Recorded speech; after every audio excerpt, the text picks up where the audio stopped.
चलिए news room live की शुरुआत करेंगे और सबसे पहले बात करेंगे वीआईपी प्रमुख मुकेश सहनी को लेकर, जिनकी मुश्किलें एक बार फिर से बढ़ती हुई नजर आ रही है। आपको बता दें कि बीजेपी प्रदेश अध्यक्ष संजय जायसवाल ने कहा है कि अगर मुकेश सहनी कार्रवाई नहीं करेंगे तो उन पर एक्शन लिया जाएगा। जी हां, बीजेपी प्रदेश अध्यक्ष संजय जायसवाल ने उन पर कई गंभीर आरोप लगाए और उनके विभाग में जो गड़बड़ी हुई है उस पर कार्रवाई नहीं करने की सूरत में मुकेश सहनी पर कार्रवाई करने की बात की है।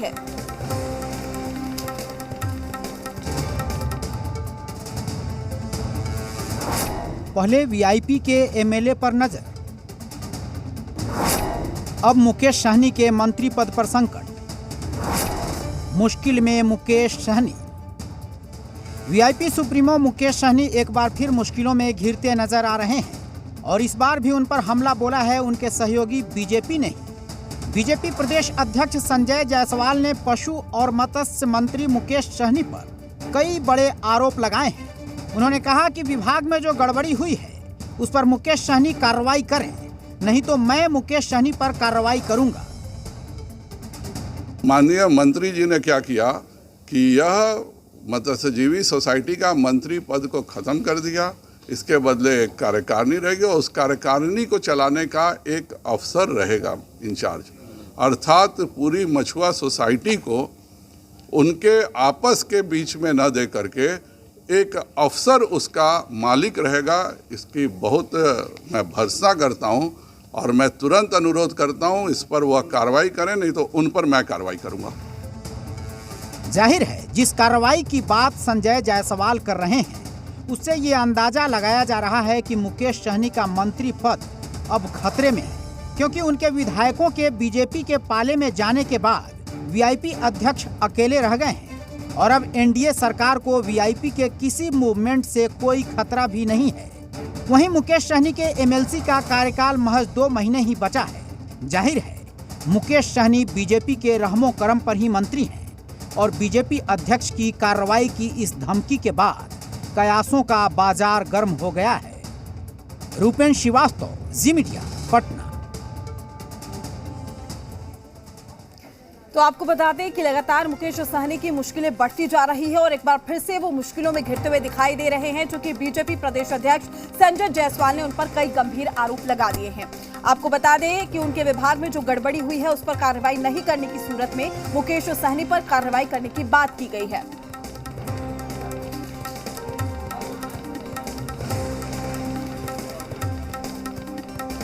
आपको बता दें अब इसको लेकर प्रतिक्रियाएं आना भी शुरू हो चुकी है। मंत्री मुकेश सहनी पर दिए गए बयान पर आरजेडी और कांग्रेस ने क्या कुछ प्रतिक्रिया दी है, सारिका पासवान का क्या कुछ कहना है, ये भी सुनिए। वीआईपी को तो निगल लिया बीजेपी ने। अभी भी देखिए मुकेश सहनी जी की बेशर्मी की हद है कि वो पद नहीं छोड़ रहे हैं, अभी भी उस पर चिपके पड़े हुए हैं।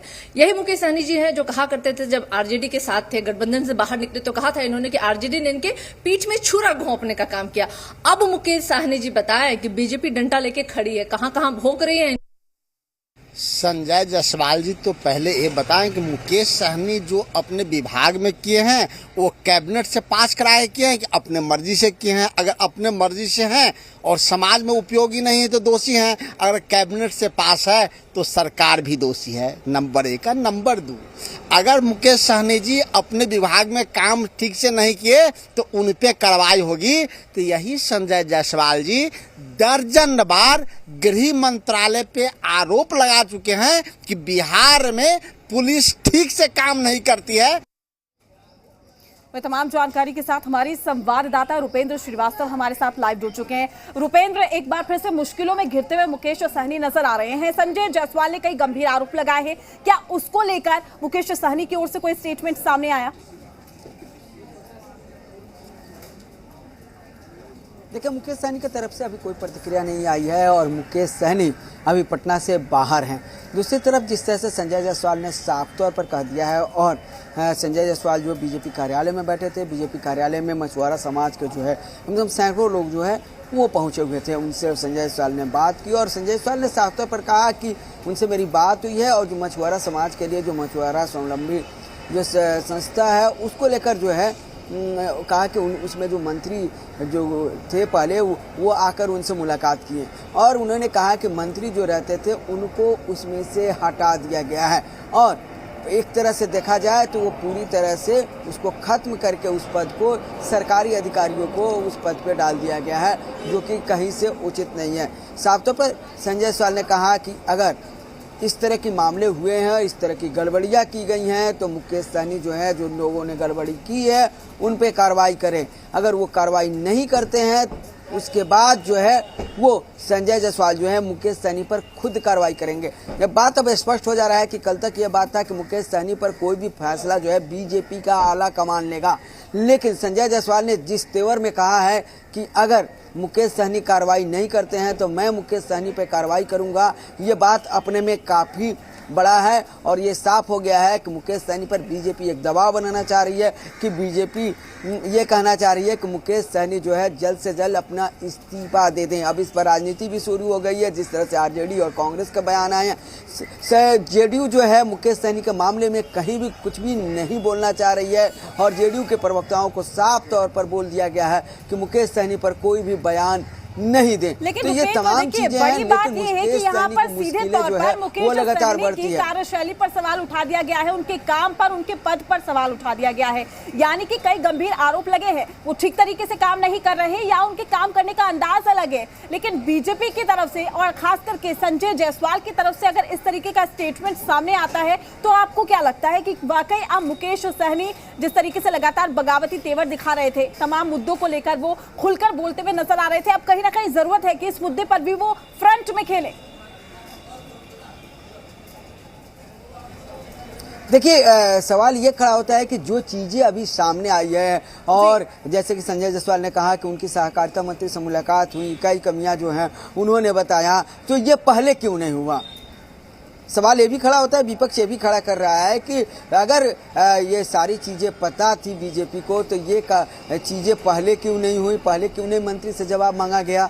फिर जब 3 विधायक जो है वीआईपी के जब बीजेपी में सम्मिलित हो जाते हैं उसके बाद ये चीज़ें लगती हैं तो कहीं ना कहीं जो है इस पे जो है अब राजनीति होना शुरू हो गया है। अब देखना ये है कि मुकेश सहनी जो है संजय जायसवाल के इस बयान का जवाब जो है वो क्या देते हैं या चुप्पी साध लेते हैं। तो ये चीज़ें साफ तौर पर दिख रही है। मुकेश सहनी क्या बोल रहे हैं, चाहे मुकेश सहनी के पार्टी से अभी तक कोई बयान जो है नहीं आया है, और मुकेश सहनी के पार्टी की तरफ से अगर आधिकारिक बयान आ रहा है या मुकेश सहनी बोल रहे हैं तभी ये साफ हो पाएगा कि मुकेश सहनी ने क्या सही में ये चीज़ किया है। लेकिन जिस तरह से संजय जायसवाल ने कहा है कि तमाम तथ्यों को वो कल फिर लेकर जो है मीडिया के सामने आएंगे, यानी कि जो गड़बड़ियां हुई हैं उन तमाम कागजात को लेकर जो है कल वो मीडिया के सामने संजय जायसवाल आने वाले हैं। जी रुपेन, देखिए उनके पूरे विभाग पर, पूरे डिपार्टमेंट पर अगर सवाल खड़े किए गए हैं, गंभीर आरोप लगाए गए हैं, तो आपको क्या लगता है कि अगर मुकेश सहनी फ्रंट पर आते हैं, सामने से तमाम चीजें रखते हैं,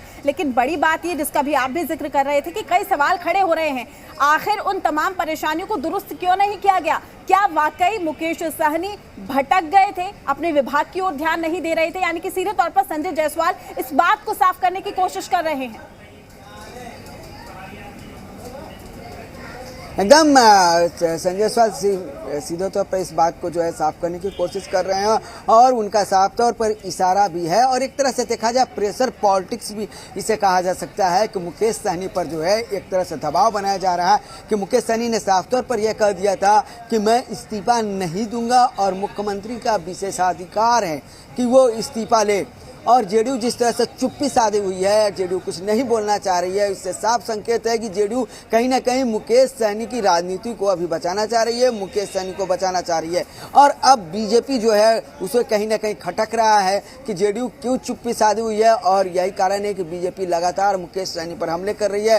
संजय जायसवाल खुल के बोल रहे हैं कि मुकेश सहनी ने जो है गलत किया है, अगर गलत किया है, अधिकारियों ने गलत किया है तो वो उसका इस्तीफा लें, नहीं तो मैं इनको जो है हटाऊंगा। तो ये साफ तौर पर क्लियर हो रहा है कि कहीं ना कहीं जो है ये बीजेपी का प्रेशर पॉलिटिक्स बिल्कुल है। भूपेंद्र, अब आपने देखना सही ये कहा है कि यहाँ पर जो आगे प्रेशर VIP पॉलिटिक्स है वो राष्ट्रीय सीधे अध्यक्ष तौर पर देखने को मिल रही है और यही वजह है कि मुकेश सहनी अब घिरते हुए नजर आ रहे हैं।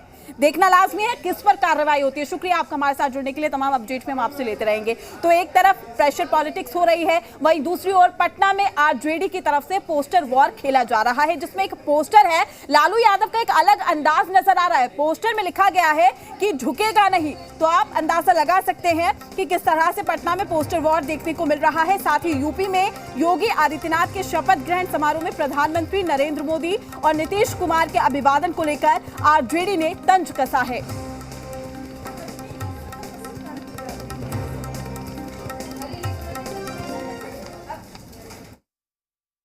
बिहार में फिर से पोस्टर वार शुरू हो गया है। आरजेडी कार्यालय के बाहर एक पोस्टर लगाया गया है जो राजद समर्थक के द्वारा जो है वो लगाया गया है। तस्वीरों में आप देख सकते हैं तेजस्वी यादव, तेज प्रताप यादव, राबड़ी देवी और तेजस्वी यादव की पत्नी जो है राजश्री है, उनकी तस्वीर है ऊपर में। तो फिर देखिए तो एक बड़ी तस्वीर जो है लालू यादव का जो है वो इस पे बनाया गया है और इसमें साफ तौर पर RSS, BJP, JDU, PMO, income tax, CBI, ED, इन सब के द्वारा जो है ये दिखाया गया है कि कोई लालू यादव के हाथ को खींच रहा है, तो कोई कुर्ते को खींच रहा है, तो किसी ने पैर को बांध रखा है। इन सब तस्वीर के अलावे एक और तस्वीर इसमें खास है जिसमें योगी आदित्यनाथ को मुख्यमंत्री का जब शपथ लेना था उस समय प्रधानमंत्री शपथ ग्रहण समारोह में शामिल हुए थे। बिहार के मुख्यमंत्री नीतीश कुमार शामिल हुए थे और बिहार के मुख्यमंत्री नीतीश कुमार ने प्रधानमंत्री को जो नमस्कार किया था वो तस्वीर लगा दी गई है और उसमें लिखा गया है हजूर मैं कुर्सी के लिए कुछ भी करेगा।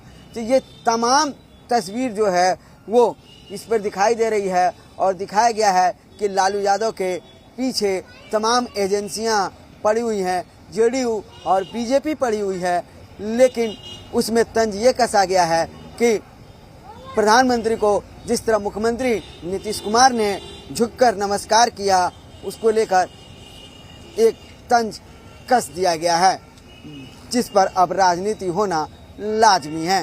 कैमरामैन अभिषेक के साथ रूपेंद्र श्रीवास्तव, जी मीडिया पटना।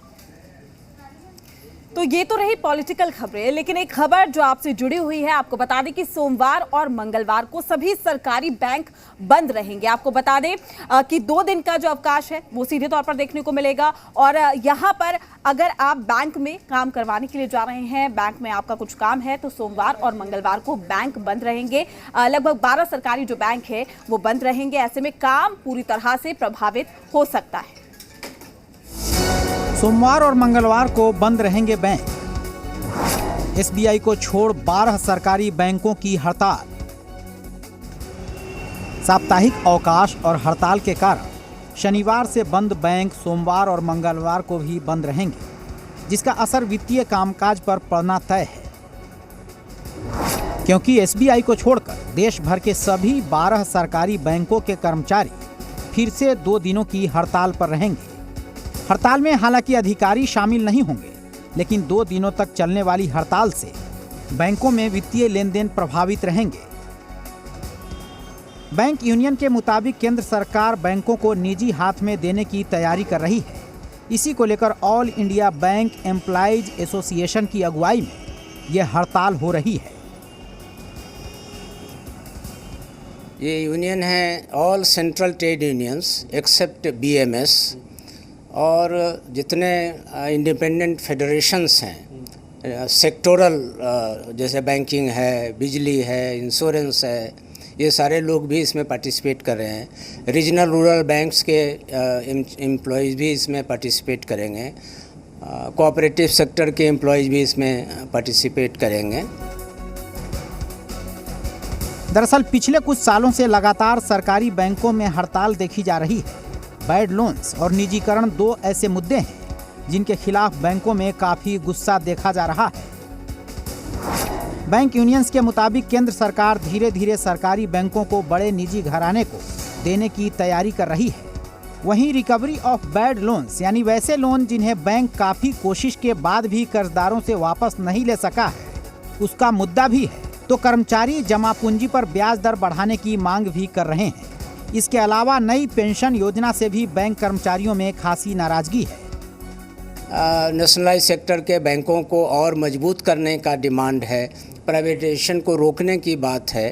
तो ये चीज़ें इस तरह की हैं जिसके लिए हम United Forum of Bank Unions और independently All India Bank Employees Association और इसके और सहयोगी हम संघर्ष करते रहे हैं। तो ये मुद्दा हमारे लिए भी लागू होता है और हमने इसीलिए इन 2 दिनों की हड़ताल में अपनी सहमति भी दी है और हमारे all India Bank Employees association के जितने कर्मचारी हैं उसके सदस्य हैं वो हड़ताल पर रहेंगे 2 दिनों की। 26 मार्च को चौथे शनिवार, 27 मार्च रविवार और फिर 28-29 मार्च को हड़ताल के कारण बैंक बंद रहेंगे। यानी लगातार 4 दिनों की बैंक बंदी का सीधा असर ग्राहकों पर भी पड़ने वाला है और चेक क्लियरेंस, एटीएम व्यवस्था बुरी तरह प्रभावित होने की आशंका है। प्रीतम कुमार, जी मीडिया, पटना। तो 2 दिन बैंक बंद रहेंगे। बैंक कर्मचारियों की हड़ताल है जिसका असर सीधे तौर पर देखने को मिलेगा और इसका खामियाजा आम जनता भी उठाएगी। तो सोमवार और मंगलवार को बैंक बंद है। फिलहाल के लिए न्यूज रूम लाइव में मेरे साथ इतना ही। आप बने रहिए जी बिहार झारखंड के साथ। नमस्कार।